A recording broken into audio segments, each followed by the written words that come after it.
Limit x tends to a minus mod of x का cube upon a minus greatest integer of x upon a का cube. A is the negative number and we have to find the left hand limit of and this is the modulus function and this is sign of greatest integer function. Okay, so when a is a negative, actually a is a negative number. Let's suppose a is equal to 2. A is equal to minus 2 means a is a negative number and we are approaching minus 2 to left hand side, है ना. हम एक negative number की तरफ left से जा रहे हैं. एक्चुअली है तो वो नेगेटिव नंबर है. तो अब mod x, actually x negative है तो मॉड एक्स का मतलब तो माइनस एक्स हो गया, है ना. एक्स नेगेटिव नंबर में बात करें तो मॉड एक्स का मतलब हो गया माइनस एक्स और उसका क्यूब मतलब माइनस एक्स का क्यूब. ओके, अपॉन ए मतलब ये माइनस ऑफ एक्स क्यूब हो गया upon a and this is minus of greatest integer of x by a का cube. Okay, when x is moving towards a, which is negative number, so this is in a cube upon a minus a square. So this is simply minus a square. Okay, and this is greatest integer of x by a का cube. Okay, अब ये जो number है ना, ये क्या होने वाला है, ये देखो x by a का ग्रेटेस्ट इंटीजर कितना आने वाला है. ए कोई नेगेटिव नंबर है, लेट सपोज कि ए माइनस 2 है ना. लेट सपोज कि ए माइनस 2 है और मैं ए की तरफ ऐसे लेफ्ट से जा रहा हूं. ओके, एक्स बाई ए लिखा है तो एक्स बाई ए कितना हो गया, जैसे एक्स बाई ए का क्या मतलब होगा, तो ये तो एक नेगेटिव नंबर सपोज कि माइनस 2 है तो ये तो माइनस 2 हो गया और माइनस 2 की तरफ लेफ्ट से आ रहे हैं, है ना. एक्स कहाँ जा रहा है, माइनस 2 की तरफ आ रहा है. तो माइनस 2 की तरफ जैसे लेट सपोज ये माइनस 3 है तो माइनस 2 की तरफ जब लेफ्ट से आएंगे तो ये माइनस 2 पॉइंट समथिंग कुछ होगा, है ना. ये माइनस 2 पॉइंट समथिंग क्योंकि ए की तरफ आ रहा है, मतलब माइनस 2 की तरफ आ रहा है लेफ्ट से. ये माइनस 2, लेट सपोज कि मैंने ए को माइनस 2 लिया था, कोई भी ले लो, माइनस 3 ले लो, माइनस 4 ले लो, क्या फर्क पड़ता है. और ये इसका ग्रेटेस्ट इंटीजर निकाल रहे हो तो माइनस से माइनस कैंसिल होगा और ये 2 पॉइंट समथिंग है, ये 2 है तो ये अल्टीमेटली 1 पॉइंट समथिंग का ग्रेटेस्ट इंटीजर तो 1 ही आएगा. अब यहाँ पे ए का वैल्यू चाहे माइनस 2 हो, चाहे माइनस 3 हो, चाहे माइनस 4 हो, कोई भी नेगेटिव नंबर हो, अल्टीमेटली इसका जो ग्रेटेस्ट इंटीजर है वो तो 1 ही आएगा.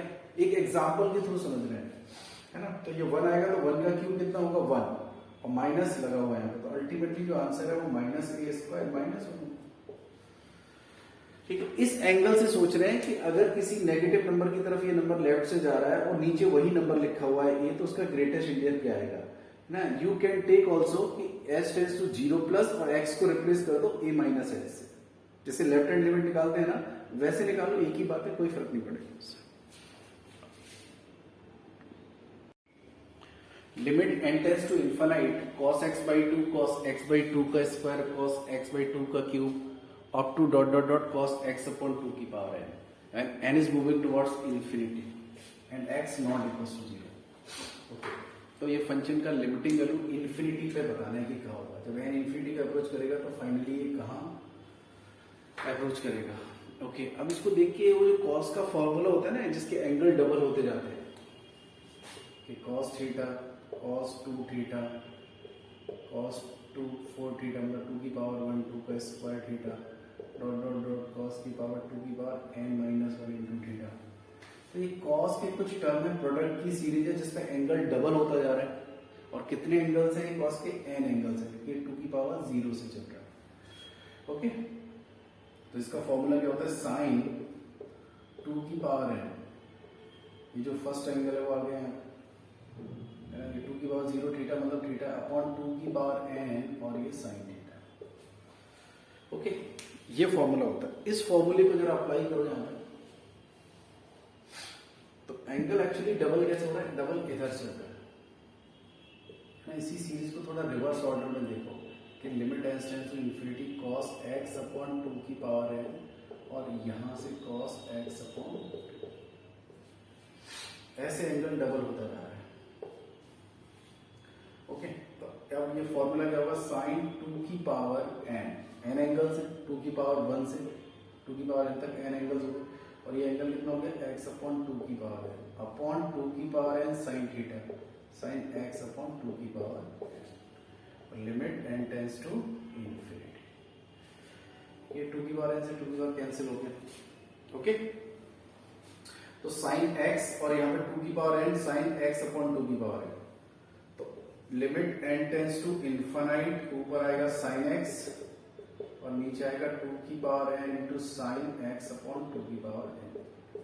इन्फिनिटी पे कौन अप्रोच कर रहा है? n अप्रोच कर रहा है, तो this is independent of n, इसको तो सीधे बाहर ही ले लो, ये तो साइन x और limit n tends to infinite.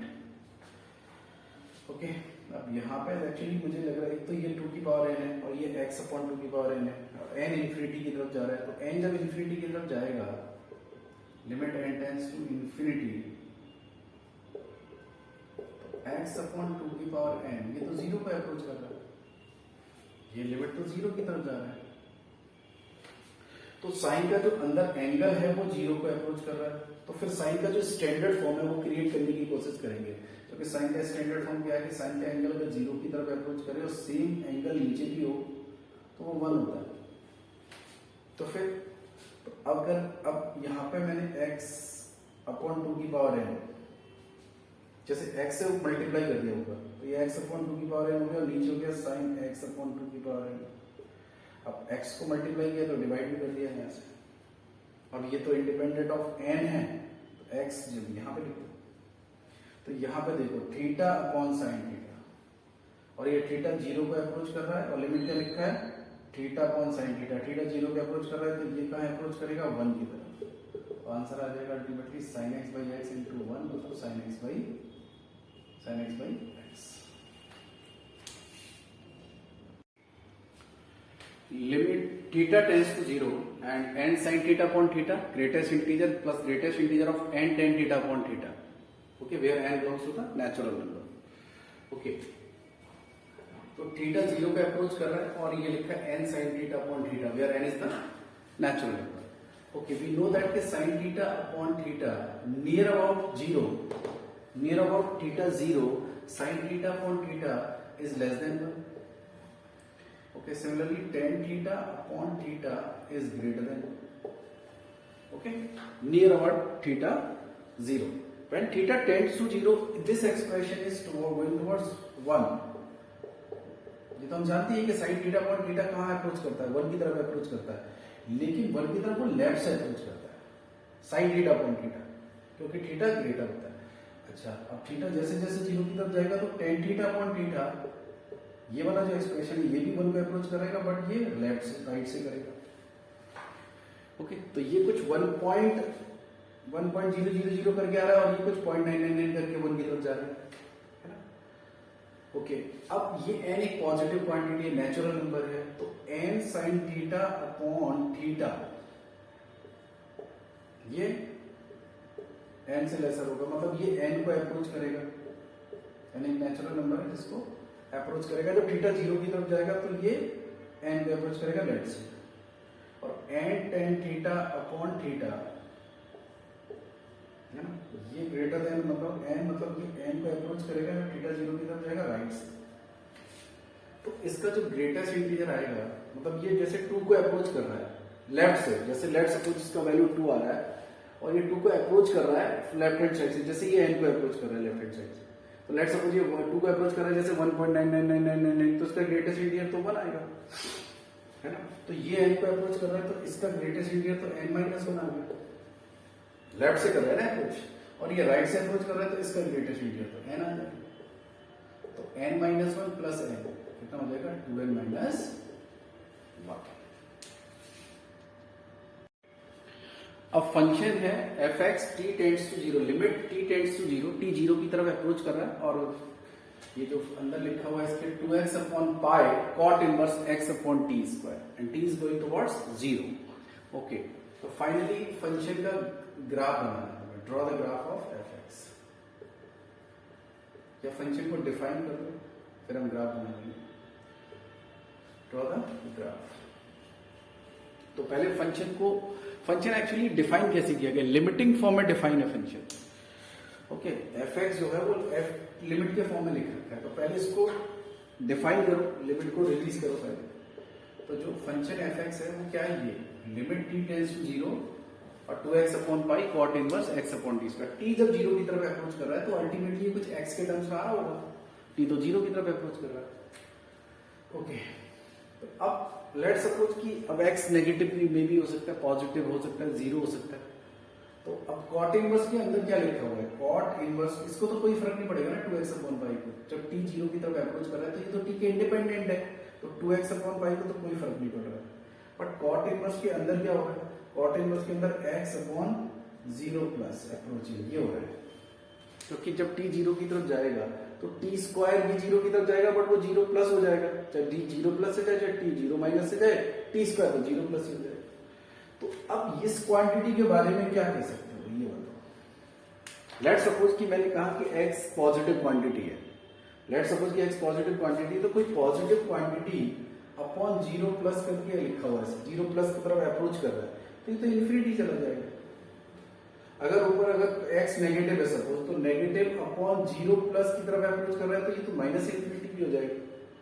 और लेट सपोज कि अगर एग्जैक्ट x जीरो है तो जीरो अपॉन जीरो प्लस की तरफ अप्रोच कर रहे हो तो ये तो एग्जैक्ट जीरो ही रहेगा। जीरो अपॉन जीरो की तरफ अप्रोच कर रहे हो तो ये तो जीरो ही रहेगा।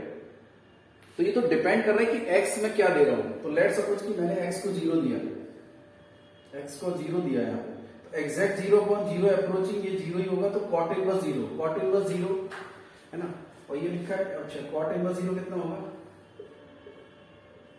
पाई बाई टू है। तो ये ग्राफ ऐसे जाएगा, ये जीरो हो गया, पाई बाई टू हो गया, पाई हो गया, ये कॉट इनवर्स का ग्राफ हो गया। तो टू इंटू जीरो पर मतलब जीरो तो यही से हो गया, ये जीरो हो गया और ये पाई बाई टू, तो अल्टीमेटली हो गया जीरो।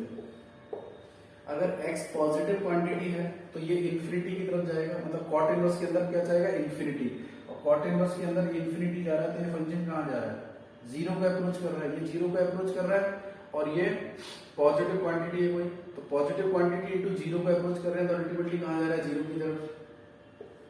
ओके, और x नेगेटिव में कैसे डिफाइन होगा, x नेगेटिव होगा तो ये वाला बात है, कॉट इनवर्स के अंदर माइनस इन्फिनिटी जा रहा है x, तो ये पाई पे अप्रोच कर रहा है, तो 2x अपॉन पाई इंटू ये कहाँ जा रहा है, पाई की तरफ अप्रोच, 2x तो ये 2x। तो अल्टीमेटली जो फंक्शन डिफाइन है वो ये। Now you can draw the graph. Okay, अब जो ग्राफ आएगा वो x जीरो पे भी जीरो है और पॉजिटिव में भी जीरो है, तो ये तो ऐसे ग्राफ बन जाएगा। पॉजिटिव में तो जीरो ही जीरो है और x नेगेटिव के लिए माइनस 2x है, तो fx 2x ऐसे बनेगा, ये y इक्वल टू 2x है, y इक्वल टू 0। ओके।